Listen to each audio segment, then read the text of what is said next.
আলাইকুম hello guys, সবাই কেমন আছেন? আশা করি আলহামদুলিল্লাহ ভালো আছেন। আমি আর আমার একজন ফ্রেন্ড, বড় ভাই, বয়সে বড়, বিয়ে শাদী করে লেছে, বয়সে বড়, তো আমরা দুইজন গিয়েছিলাম মাছ কেনার জন্য। তো গিয়ে দেখি আল্লাহ দিলে বন্ধ, কিন্তু মাছও মিলল না, সবজিও মিলল না, বাকালাও বন্ধ, কুমিল্লার রেস্টুরেন্টও বন্ধ, কুমিল্লার ব্র্যান্ড আমি, এই কারণে কি সবই বন্ধ। যা ওই 5-6 মাস ধরে মাছ খাইতে পারি না, তো মাছের জন্য মূলত গেছি, তো মাছ পাইছি না, তো ব্রেক আইসা পড়লাম। এখন রাত বাজে সৈদি প্রায় 2:49 ধরা যায়।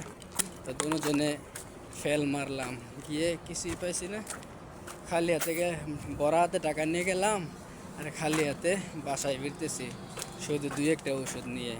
তো আমার ওষুধ না, আমার বড় ভাইয়ের ওষুধ। এই ওষুধগুলা 15 রিয়াল সম্ভবত, তো বাংলাদেশের প্রায় 450-500 টাকার মতো। তো মাছ মিলল না, ইনশাল্লাহ আবার কালকে চেষ্টা করব, পরবর্তীতে ভিডিও নিয়ে হাজির হইতেছে ইনশাআল্লাহ। সবাই ভালো থাকেন, সুস্থ থাকেন, সাপোর্ট করেন, ছোট ভাইয়ের ফলো দেন, সাবস্ক্রাইব করেন। ছোট